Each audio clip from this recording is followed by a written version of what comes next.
Bienvenidos, buenas tardes. Hoy es la segunda emisión de este nuevo ciclo de charlas online IPS y hoy el tema lo eligieron ustedes, porque en la primera emisión hicimos una encuesta y el sistema que fue más votado para desarrollar hoy fue IPS Fusión. Así que bueno, los invito a que participen esta vez nuevamente y que voten para ver qué vamos a exponer en la próxima emisión. Elegimos esta lámina de bienvenida con una frase que nos identifica, que es juntos somos más, porque creemos que en esta instancia tenemos que estar juntos, juntos a la distancia, juntos en el objetivo, porque hoy tenemos que estar todos en casa, cuidándonos y cuidando a los demás. Juntos somos más fue la presentación que hicimos el año pasado cuando nos sumamos al grupo Rotoplas en la Argentina y hoy formamos parte de este grupo junto a Rotoplas y a Señorial y tenemos 4 plantas en la localidad de San Martín, Pilar y Zona Norte, en donde fabricamos los componentes de las líneas que forman lo que denominamos el circuito del agua, en almacenamiento, conducción, mejoramiento del agua, conducción de fluentes y tratamiento final en el caso de biodigestores. Hoy vamos a presentar lo que forma parte de la conducción, que es IPS Fusión. IPS Fusión es una línea que ya tiene 3 décadas en el mercado. Es una línea que fue diseñada para conducir agua. Agua potable, fría, caliente y de calefacción. Esta línea cumple con normativas nacionales e internacionales y no solamente cumplimos, sino además tenemos certificaciones. Fíjense, IPS cumple con normas IRAM, normas AENOR españolas y tenemos certificado ISO 9000 en lo que es gestión de la calidad. ¿Qué significa esto? Que tenemos un laboratorio que está preparado para desarrollar ensayos de los protocolos de cada una de las normativas. Ensayos normativos, de presión hidrostática, de aplastamiento, de tracción, de compresión, y hay uno que es el más conocido, que es el ensayo famoso de las 1000 horas. Las 1000 horas que lo que hacen es hacer un ensayo de envejecimiento en el tiempo y ver cómo se comporta el producto a través de un ensayo que lo envejece prematuramente. Lo que hacemos es sumergir un circuito de tuberías en alta temperatura y presión y lo que hacemos es dejarlo 1000 horas. Al cabo de las 1000 horas, el protocolo de ensayo se especifica determinadas condiciones que tiene que cumplir para volver a ser ensayado y de esa manera poder trasladar la famosa garantía de los 50 años de producto. De ahí sale la famosa garantía de los productos IPS. Y ahí les vamos a presentar la línea completa. La línea completa viene desde 20 milímetros hasta 110. Y no solamente fabricamos tubos y conexiones, también tenemos todo lo que son las herramientas y accesorios para su instalación. Esto es importante para nosotros porque lo que necesitamos es no solamente brindar un buen producto de primera calidad, con certificación nacional, certificación europea, además necesitamos otorgarle al usuario la herramienta y el accesorio necesario para hacer una correcta instalación. Por eso van a encontrar dentro de la línea tijeras, termofusoras, boquillas, accesorios como cintas de protección solar, grapas de sujeción, la bomba para hacer pruebas hidráulicas, etc. Todo eso vinculado a la correcta instalación. Y eso es lo que vamos a desarrollar hoy. Fíjense, primero vamos a contarles cómo se componen los productos y por qué visualmente ustedes van a observar que los tubos tienen capas y las conexiones no. Esto tiene que ver con el sistema de fabricación. El tubo, el que tengo aquí adelante mío, este tubo que tiene esa capa blanca interna, lo que me está especificando que esa tubería va a conducir agua caliente o está preparada para conducir agua caliente. ¿Por qué? Porque usamos aditivos para que las tuberías perduren en calidad en el tiempo y poder otorgar esa famosa garantía de durabilidad. Entonces, lo que hacemos en esa tubería es, en la capa interna blanca, concentrar un aditivo que se llama aditivo antioxidante, que permite que esa tubería conduzca agua caliente sanitaria y de calefacción hasta 90 grados de temperatura. Esto es importante que lo tengan en cuenta porque vamos a ver después el uso de la tubería de termofusión para lo que son los sistemas de calefacción. Luego tengo aquí el tubo que ven que no tiene la capa blanca interna, que es un tubo que es monocapa. Esa tubería la recomendamos para circuitos de agua fría, ¿sí? Y vienen diámetros grandes para que para grandes caudales, que puede ser una bajada importante desde un tanque o una subida importante hacia un tanque de reserva en donde no necesito que resista la temperatura porque lo que va a conducir es agua fría y en grandes volúmenes, con lo cual lo que ahorro en este caso es material para poder hacer una tubería más económica.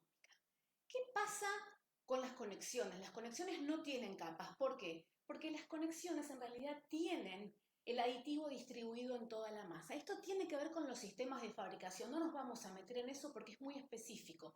Los tubos se fabrican por extrusión, las conexiones por inyección, y lo que van a encontrar es eso, ¿no? Una diferencia en ese sentido, pero tengan en cuenta que los aditivos están tanto en los tubos como en las conexiones, ¿sí? Y luego hay un tubo que tengo aquí, que es el tubo Maxum, que es el mismo tubo multicapa, pero con un cobertor térmico incorporado, que en esta oportunidad le vamos a dar un capítulo aparte. Vamos a ver específicamente de lo que es la tubería Maxum para calefacción. Con respecto a los tubos que les mencionaba recién, tenemos un tubo para agua fría, un tubo que es para agua caliente y el tubo que es para calefacción. Ahora, fíjense que esa tabla es un resumen de la norma DIN europea que especifica presiones y temperaturas que resisten las tuberías a través del tiempo según el uso de agua fría o agua caliente en base a la serie de fabricación. La primera columna, que está en tono gris, lo que me especifica son rangos de temperatura, ¿sí? Más o menos como para poner algún rango específico. Diríamos que 20 grados sería agua fría, 40 grados sería agua caliente, 60 y 80 grados serían temperaturas de calefacción, ¿sí? Y fíjense que en la primera columna aparece este tubo, que es el tubo de agua fría, y aparece solamente viable para tubería de 20, para temperatura de 20 grados, obviamente porque este lo recomendamos solamente para uso de agua fría. Lo que especifica en esa lámina, en esa celda de la tabla, es que yo puedo trabajar con esta tubería con una presión de trabajo a 20 grados centígrados de 15,5 bares de presión. Esto equivale a una altura de columna de agua o una altura de tanque de 155 metros. Es totalmente sobredimensionado para lo que es el uso del producto, pero la idea es que el producto, ¿por qué está dimensionado? Sobredimensionado, para que trabaje en diferentes situaciones de instalaciones específicas. Por eso es que tiene tanto rango de trabajo. Si me voy a la columna del medio, que sería el multicapa S3,2, es el tubo que recomendamos para agua caliente y por eso aparece en color negro los valores para cada uno de los rangos de temperatura. 20, 40 grados. Y fíjense que a nosotros nos preguntan mucho y dicen, ¿a qué presión pueden trabajar las tuberías? Y la respuesta a esa pregunta es con otra pregunta, ¿a qué temperatura va a trabajar? Porque están directamente relacionados y son inversamente proporcional. Cuanto más alta es la temperatura, baja el rango de trabajo porque la tubería está más exigida. ¿A qué voy con esto? Fíjense, la primera línea, en 20 grados centígrados, esa tubería puede trabajar a 24,5 bares de presión. Esto equivale a 245 metros de altura de agua, ¿sí? De columna de agua. Y si yo subo la temperatura de 20, la subo a 40, puede trabajar a 175 metros de columna de agua, o sea, 17,5 bares de presión. Parece un trabalenguas, pero tiene que ver con la resistencia del producto. Para, en líneas generales, explicarles estas situaciones, las tuberías están preparadas para trabajar en agua fría y agua caliente, ¿sí? Y en rangos que pueden extremar hasta temperaturas de calefacción que pueden llegar a ser 60 grados en los casos de piso radiante y 80, 90 grados de temperatura para lo que son los sistemas de radiadores. Y eso nos vamos a ocupar después, lo que es el uso del producto para una instalación específica de calefacción, ¿sí? Bien. Esto que les estoy mostrando ahora es lo que tengo aquí, a mi izquierda, que es la máquina termofusora. Ya la tengo enchufadita, ya está lista, preparada para hacer una demostración. Esa máquina es la que nos va a permitir hacer la unión por termofusión, esa famosa unión molecular. Voy a correr los tubos para que la puedan ver. ¿Sí? Y aquí está enchufada, ya tengo colocada una boquilla de 20 milímetros para poder hacer una demostración. Y aquí tengo el paso a paso. ¿Qué tengo que tener en cuenta cuando voy a hacer una unión por termofusión? Bueno, primero tener la máquina pronta, ¿no? Lista para poder trabajar, con la temperatura determinada. Esta máquina tiene un termostato inteligente que va regulando la temperatura en más o menos 2 grados permanentemente, con lo cual recupera muy bien el calor, pero siempre hay que tener en cuenta que tenemos que estar en un ambiente controlado. Esto es muy importante porque aquí estoy en un ambiente obviamente cerrado donde la temperatura está controlada, pero en las obras esto no es así. Y ni hablar en temperaturas de invierno o en lugares como la Patagonia Argentina donde hace mucho frío todo el año. Y no solamente el frío. Lo que puede ser más traicionera a la hora de trabajar con esta máquina es el viento. Entonces, siempre que estén en un lugar que sea descampado, muy abierto, siempre tengan la precaución de tener, ¿no?, un resguardo del viento para que la máquina trabaje y que pueda recuperar temperatura permanentemente. No la puedo girar ahora para mostrarles que tiene un visor de temperatura porque la tengo sujeta con una pequeña prensita para que yo pueda, al hacer la demostración, no se mueva el pie de la fusora. Pero de este lado de aquí, sí, puedo llegar a tener, según el modelo de máquina, puedo tener unas luces testigos que me van a indicar si está en temperatura la máquina, o el LED, directamente la pantallita LED que me dice a qué temperatura está en este momento trabajando la máquina. Bien, está enchufada, está en temperatura, tengo conectada la boquilla correspondiente a la medida que voy a termofusionar, ¿sí? Lo hice por supuesto antes de enchufarla y está limpia, ¿sí? Le pasé un trapito con alcohol para que cualquier polvillo que pudiera quedar dentro de la boquilla o mismo en la máquina termofusora no se interponga al momento de hacer la correcta instalación. Bueno, fíjense que en el paso a paso van a ver las fotos, bueno, muestra en la primera que tenemos que cortar la tubería viene de 4 metros, voy a ir cortando en base obviamente a la necesidad de longitud que necesito de la tubería. Y lo que tengo que hacer es limpiar, ¿sí? Obviamente yo tengo una tubería que está limpia, ¿sí? Pero para dar el ejemplo lo vamos a hacer igual, tanto el tubo como la conexión, siempre tengo que tomar un trapito embebido en alcohol, y luego lo que tengo que hacer es limpiar tanto la embocadura de la conexión como la punta de la tubería, ¿sí? Por una cuestión de que no se vaya a pegotear algún tipo de polvillo que pueda haber de la obra, cemento, cualquier cosa que pueda estar volátil por allí, que se pueda pegar en la tubería y luego me quede adentro de esta unión que voy a hacer.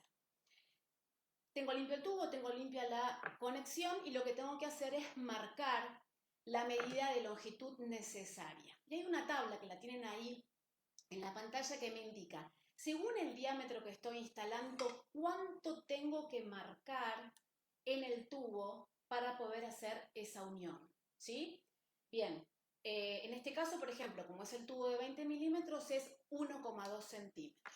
Yo lo voy a marcar, ¿sí?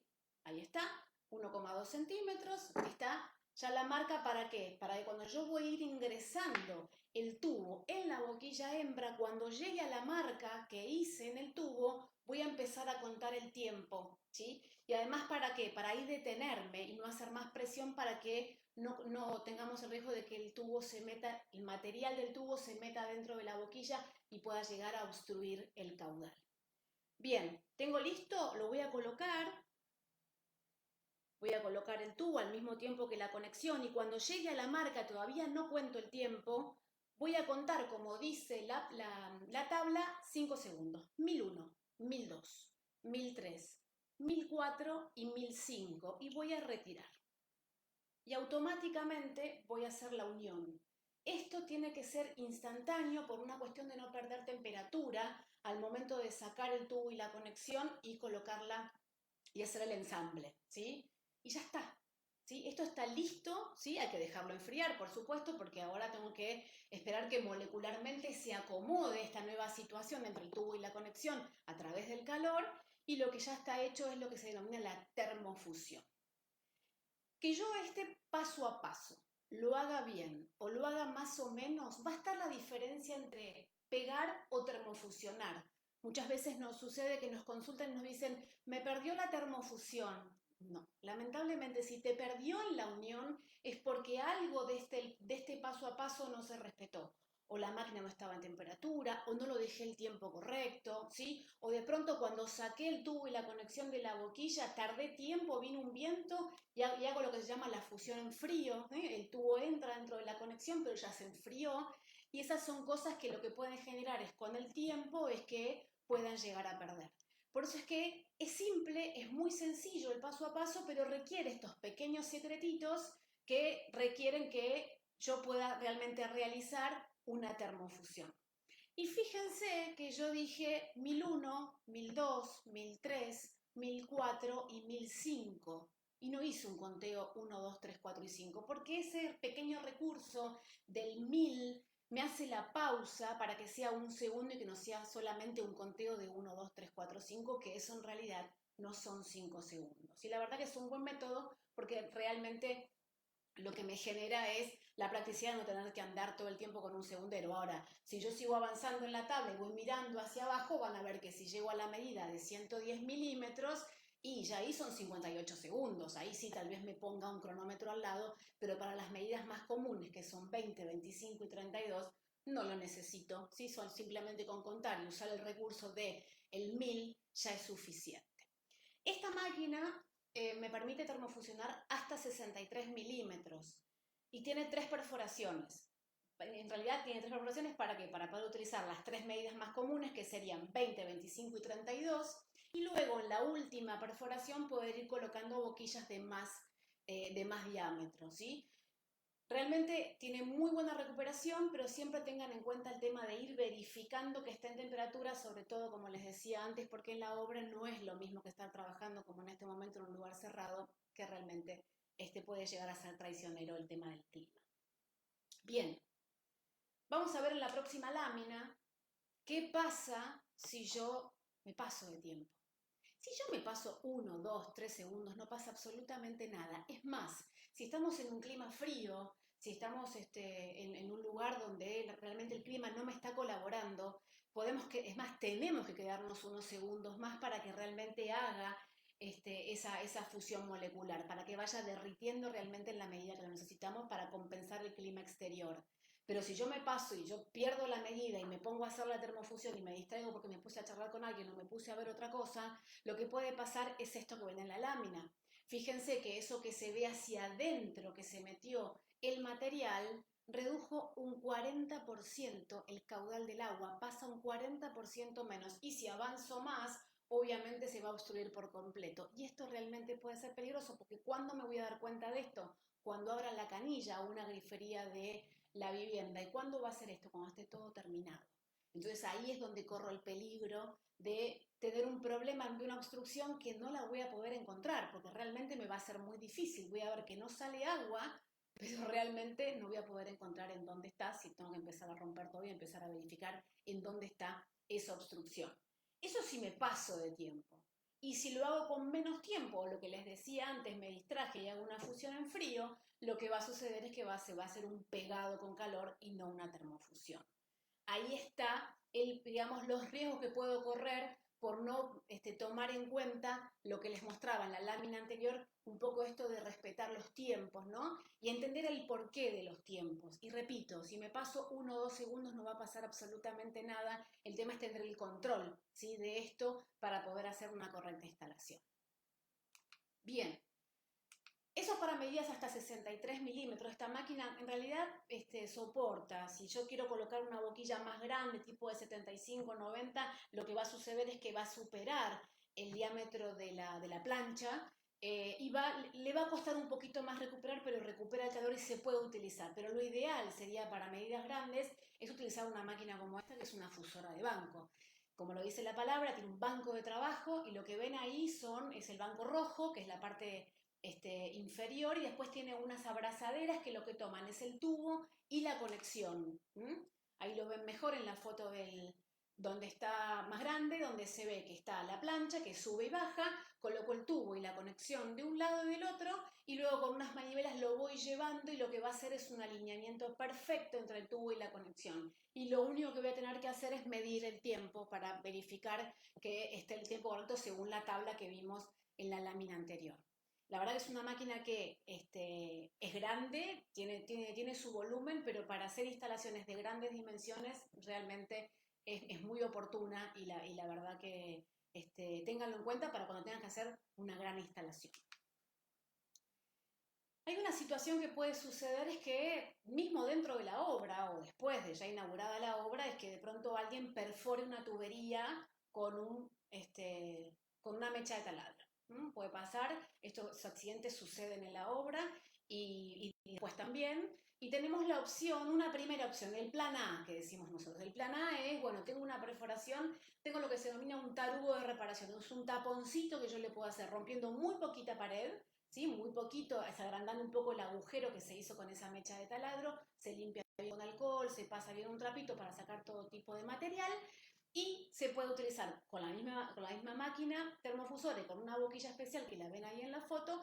Lo que vamos a hacer es colocarle un taponcito que se llama tarugo de reparación. Lo que tengo que tener en cuenta con esto es no pasarme hacia adentro, no excederme para que no se me obstruya el caudal adentro.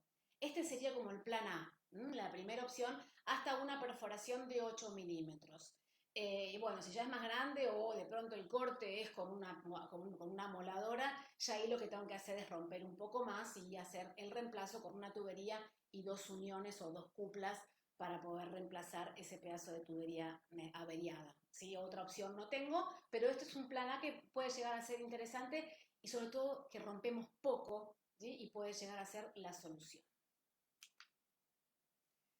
Acá vamos a encontrar en esta lámina algunas cosas que pueden pasar en la obra, las llamamos patologías, porque son problemas que pueden aparecer en la obra o después. Por lo que yo siempre digo que son versiones libres del sistema. La versión libre es, por ejemplo, querer curvar una tubería en exceso para ahorrarme colocar una conexión, como en este caso puede ser en la primera foto, un codo a 45 grados o 2 codos a 45 grados. Las tuberías son flexibles, ¿sí? Esto es una realidad, tienen flexibilidad, pero no lo tengo que forzarla esa flexibilidad, ¿sí? Y eso es lo que está pasando en esa primera foto. Está totalmente tensionada. La T a la cual llega ese tubo está totalmente tensionada y esto realmente puede generar algún tipo de problema el día de mañana. En la segunda foto lo que vemos es un niple hecho con un tubo, ¿sí? De fusión. Acá quiero aclarar algo, porque tal vez hasta cause un poco de gracia cuando los mostramos en las charlas técnicas, los instaladores hasta se sonríen, porque alguna vez tal vez lo hicieron para salir del paso. Lo que quiero que se entienda es algo. Si yo tengo una tubería de termofusión y la quiero meter en una terraja para hacerle la rosca, lo puedo hacer. De hecho, el tubo de fusión es más chico que el de rosca, con lo cual tranquilamente pueden colocarlo. Lo que pasa es que no le van a hacer una rosca, lo van a rayar, porque al ser más chico, cuando uno quiere hacerle la rosca, se empieza a rayar y no tiene la profundidad del filete de la rosca necesario para que realmente tenga resistencia, además de la materia prima, porque la materia prima de la tubería de termofusión no es la misma que la de rosca. La de rosca, recuerden que es el homopolímero, que es rígido, que tiene una rigidez necesaria para que esa rosca resista por forma y por materia prima, y en este caso es mucho más elástica porque está preparada para ser termofusionada. Entonces hay que tener en cuenta esto porque sí, yo, bueno, para salir del paso lo hago, le pusieron un montón de teflón a ese ejemplo que les mostramos ahí y realmente en algún momento llegó a perder. Sí, va a depender de la cantidad de teflón que le ponga, la presión, la temperatura. Puedo creer que hice un rojado, pero realmente lo que hice fue rayar la tubería, hice el acople y no avanzó mucho más que eso y fue un peligro de hecho y terminó perdiendo. Luego van a encontrar en la tercera foto instalaciones de pronto que puedan estar afuera de la pared y siempre tenemos unas grapas de sujeción y hay una distancia que tiene que haber entre cada una de las grapas de sujeción para que quede correctamente sujeta, como lo dice la palabra, para que no genere deformaciones. Lo vamos a ver en una lámina más adelante. Ahí en ese ejemplo lo que están viendo es que no tiene ningún tipo de sujeción y está tensionada esa conexión. Y la última foto es una fusión mal hecha. La verdad que se ve bastante fea y obviamente perdió, ¿sí? Y esto fue un comentario de un instalador y dice, oh, me perdió, mira cómo me perdió la unión. Y sí, esa unión está muy desprolija.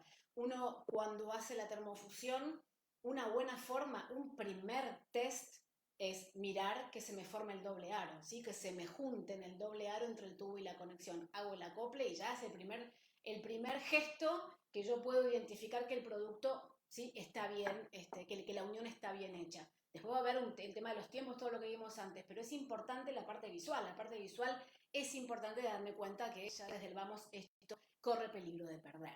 Y así como estas situaciones pueden surgir otras, que es importante ir aprendiendo de experiencias que tuvieron otros, ¿no? Y saber que yo siempre digo lo mismo, hacerlo bien cuesta menos que hacerlo mal. A veces cuando hacemos las demostraciones, y acá no lo hago porque realmente no van a llegar a verlo, no tengo zoom en la pantalla, pero por ahí me pongo a hacer una fusión mal hecha y me quedo un montón de tiempo, ¿no? Esperando y no sale mal, se tarda que salga mal, realmente tenés que dejarlo muchísimo tiempo para que se obstruya el caudal. Bueno, estas son las cosas que digo, para que me salga mal tengo que hacer más trabajo que para hacerlo bien, y un poco lo que uno quiere dejar como mensaje es eso. Y aquí está la lámina que les decía recién. En esta lámina lo que vemos son, digamos, las recomendaciones de instalación, las formas de instalación que tenemos habitualmente. La clásica es dentro de la pared. Yo, en general, la tubería no quiero verla, la dejo embutida dentro de la pared. A diferencia de lo que pasa con las tuberías metálicas, al plástico no lo ataca ningún tipo de mortero, ¿sí?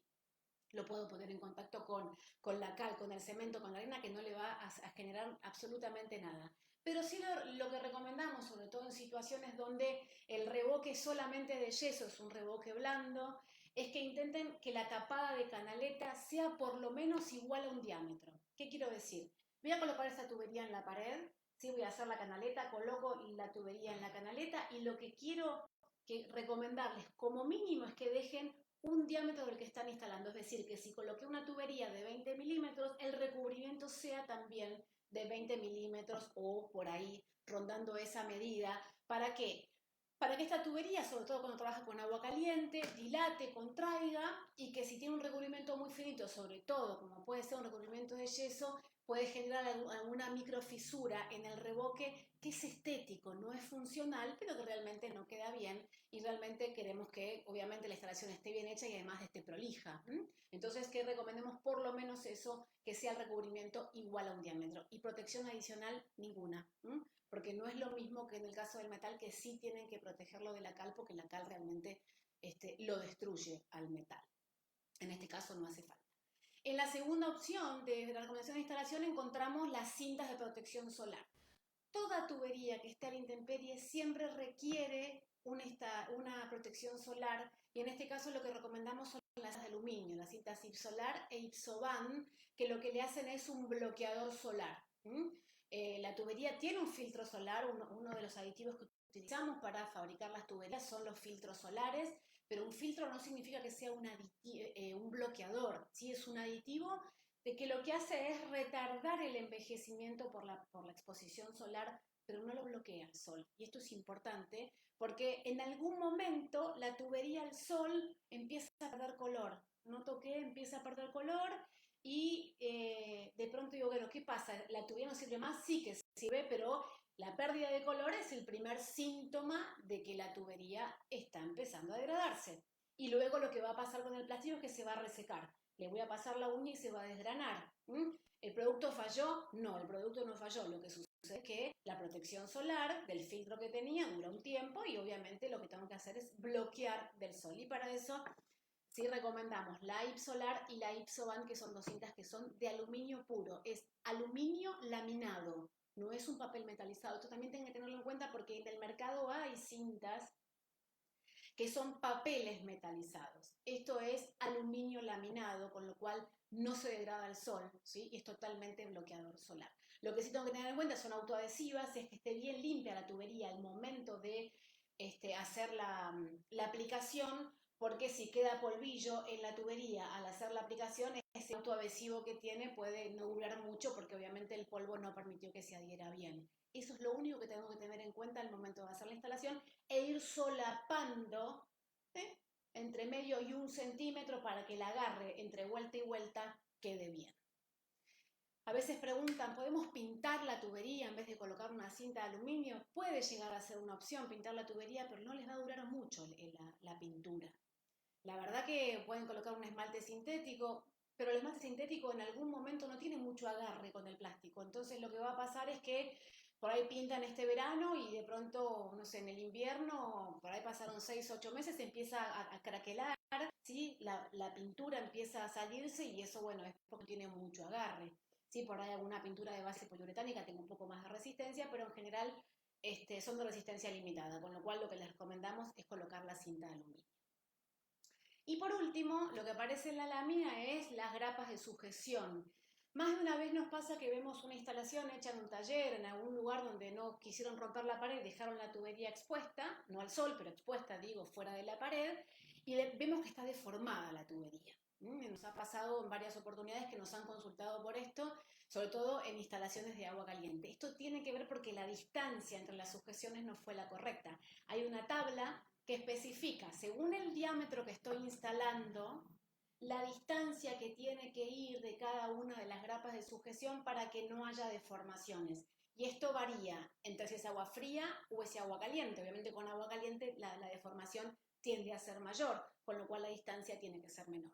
Y luego, en todas las conexiones, siempre colocar puntos fijos, lo que llaman puntos fijos de sujeción para que la conexión y la unión no se mueva. Y de esa manera puede quedar tranquilamente el sistema fuera de la pared porque de pronto no quiere romper y puede colocarse sin ningún tipo de problema sujeto con las grapas correspondientes. Nosotros tenemos las grapas IPS que son muy económicas, vienen de polipropileno y vienen ya con un tarugo y un tornillo para poder ser instaladas, así que son muy prácticas y se colocan directamente a presión a la distancia que les decía que tienen que fijarse en la tabla. Una recomendación más que yo agregaría a esa lámina sería de pronto el uso del producto.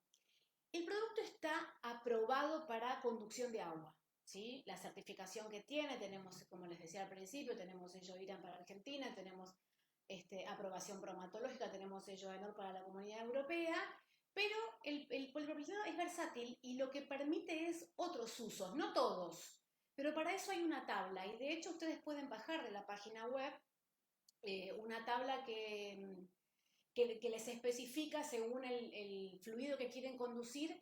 Siempre les van a preguntar a qué temperatura va a estar el fluido y en qué concentración. Doy siempre el ejemplo del cloro, que es una de las preguntas más recurrentes. El cloro, por ejemplo, puro no puede ir nunca dentro de una tubería porque realmente se degrada. Diluido sí hay que ver el porcentaje y en general diluido es donde más se usa el cloro, con lo cual puede llegar a ser una opción.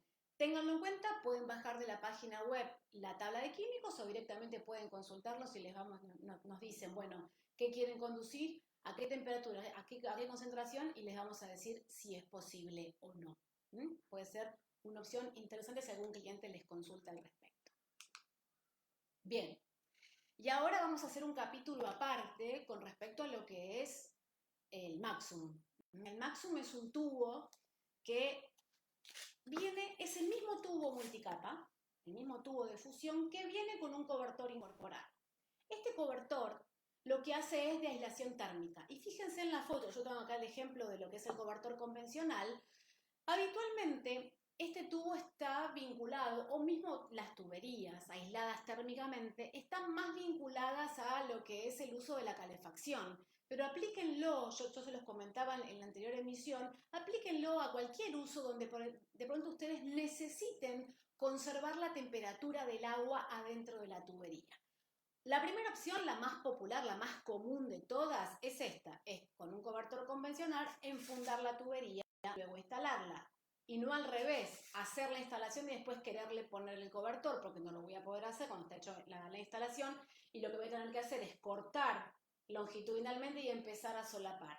Esto va a hacer que esto ocupe más espacio en la canaleta, que quede desprolijo y que encima pierda la continuidad térmica. Así que atención con esto, que si van a hacer esta opción, siempre tengan en cuenta que para que funcione, tiene que ser antes de hacer la unión. Nosotros lo que ofrecemos es esta opción, que es el Maxum, que ya viene con el cobertor incorporado. Tal vez no lo vean en mi mano, pero sí lo van a ver en la foto que está en la lámina. Fíjense la diferencia de tamaño de canaleta que ocupa una opción o la otra. Tremenda. Fíjense, el tubo Maxum con respecto a lo que es el cobertor convencional. ¿Cómo se instala esto? Sí, voy a volver a la lámina anterior, porque lo pasé por alto porque quería llegar a la lámina del Maxum. Y lo van a ver ahí, donde aparece, ¿sí? Cómo retirar la espuma termoplástica en el paso número 4. La espuma termoplástica se retira directamente con un cúter, ¿sí? Apenas se corta, se retira y se hace la termofusión convencional. ¿Por qué se sale esa espuma? ¿Por qué la puedo sacar la espuma? Porque en realidad voy a hacer algo desprolijo porque me había olvidado el cúter, pero lo tenía a mano y me acordé. Y lo voy a hacer para que lo vean. Yo lo que tengo que hacer es retirar la espuma con un cúter, ¿sí? Y fíjense, van a ver lo fácil que se retira. Porque en realidad, esta espuma termoplástica, ¿sí? Ya se la saqué, está simplemente solapada. Una vez que el tubo fue fabricado, ¿sí? Se le aplica esta espuma termoplástica y por eso la puedo retirar y ni siquiera queda pegada, no está pegada, está simplemente adosada en caliente al tubo ya fabricado, con lo cual me queda libre el tubo perfecto, igual que si fuera multicapa para poder hacer la termofusión. Por eso es fácil de sacar, es limpio, ¿sí? Y esto simplemente se retira para poder hacer la unión y nada más. Vuelvo a la lámina.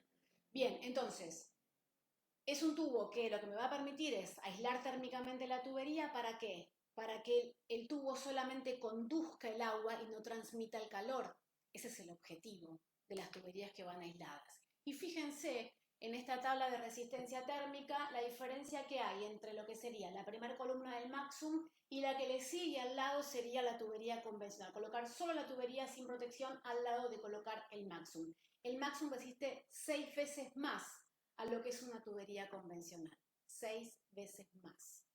Fíjense esto, lo que logro solamente con colocar un producto que me va a permitir, ¿sí? Con muy poco espacio en la canaleta, ahorrar energía, eficiencia térmica. Eso es lo que logro yo, y sobre todo en los sistemas de calefacción, donde el agua sale muy caliente, ¿sí? Y por el recorrido hasta que llega el elemento emisor del calor, que puede llegar a ser el radiador, necesito que el agua llegue lo más rápido y lo más caliente posible, y por eso tiene que estar aislada térmicamente. Ni hablar el resto de las opciones de la tabla que aparecen, como el acero inoxidable o el hierro galvanizado, donde directamente se caen de la tabla. No hay forma de graficar la resistencia térmica de los metales, porque en realidad los metales son conductores del calor. Es todo lo contrario a lo que es el plástico, en este caso el polipropileno.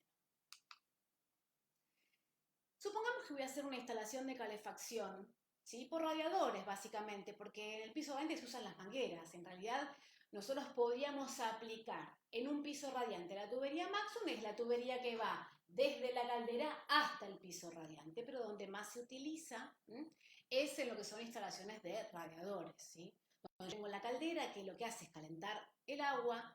La tubería con agua caliente va hacia el radiador emite el calor y luego el agua vuelve en lo que se llama la cañería de retorno hacia la caldera, y así se forma un circuito cerrado de calefacción.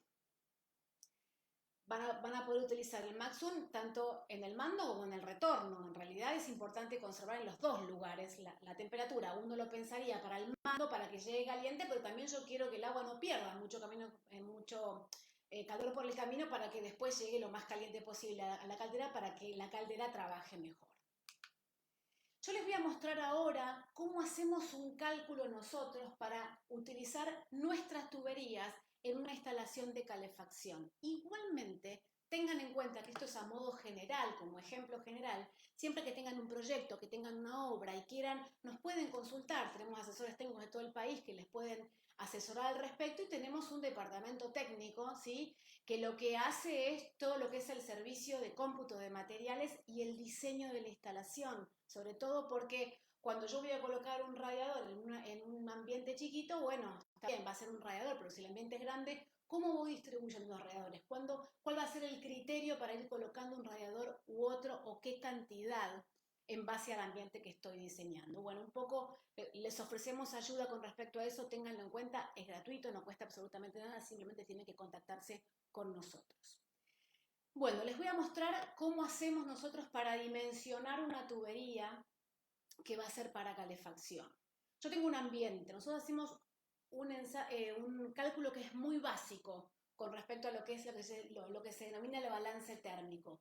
Quiero hacer una aclaración que hay materias en la facultad enteras, ¿sí? Con respecto a lo que es un balance térmico, porque el balance térmico incluye en una construcción un montón de componentes que tienen que ver con la materialidad de las paredes, las ventanas, el tipo de vidrio que coloque, la orientación que tiene, si es una planta baja, si es una planta alta, si es un piso intermedio, en qué región del país se encuentra esa vivienda, etcétera, etcétera, con lo cual nosotros lo que hacemos en realidad no tiene, eso lo hacen para poder dimensionar el radiador que se va a colocar. Esto lo que utilizamos lo hacemos para dimensionar la tubería, no el radiador, por eso es que hacemos una cuenta que tiene que ver con tomar el volumen del local, lado por altura, eso me da metros cúbicos, y eso lo voy a multiplicar por 43 kilocalorías hora, salvo en lo que es la Patagonia Argentina, que le agregamos 10 más, que ponemos 53 kilocalorías hora. Eso me va a dar las kilocalorías del local, ¿sí? Y con eso vamos a ir, ahora les voy a mostrar en nuestra próxima lámina cómo vamos a dimensionar la tubería. Atención con esto, repito, porque no quiero que después empiece el debate de cómo vamos a hacer el dimensionamiento de un balance térmico solamente teniendo en cuenta el volumen y nada más por todo lo que les decía de la parte constructiva. Esto es simplemente para hacer el cálculo de la tubería, no de la capacidad del radiador. Paso a la próxima lámina y ahí, en base a las kilocalorías que me dio ese ambiente, voy a acceder a esta tabla que me dice qué diámetro de tubería tengo que colocar. Por ejemplo, si lo que me da el balance térmico es de 0 a 4.500 kilocalorías, lo que voy a adoptar es una tubería de 20. De 4.500 a 10.000, una tubería de 25 y así sucesivamente. Lo que tienen que tener en cuenta es que ustedes lo van a hacer ambiente por ambiente y después tienen que ir subiendo esa capacidad a medida que van alejándose y van llegando hacia la caldera. Hay que tener en cuenta de las longitudes también, ¿sí? Cada 10, 20 metros de longitud tengo que subir en diámetro, etcétera, etcétera. Hay un montón de componentes. Esto es a modo general. Si es una casa sencilla lo pueden hacer de esta manera y si no, directamente pueden llamarnos, como les decía antes, y les vamos a ayudar con el proyecto sin ningún tipo de problema. Bueno, en este momento de la charla técnica haríamos el espacio para las preguntas y los invitaríamos a que pasen a hacer alguna termofusión aquellos que no tengan la experiencia, pero bueno, hoy a la distancia, desde casa, queríamos presentar la línea, queríamos darles información sobre ellas y las consultas van a quedar online, ¿sí? Vayan haciendo las consultas, las vamos a ir respondiendo poco a poco y acuérdense de votar, a ver cuál va a ser la próxima línea a desarrollar. Nos queda IPS rosca, nos queda IPS gas, nos queda IPS desagüe y cualquier otro tema que les interese que esté relacionado con nuestras tuberías. Bueno, hasta aquí me despido. Les deseo buenas tardes. Nos vemos la próxima. Voten, ¿sí? Y quédense en casa, que eso es lo que hoy necesitamos todos en todo el país y en todo el mundo. Nos vemos.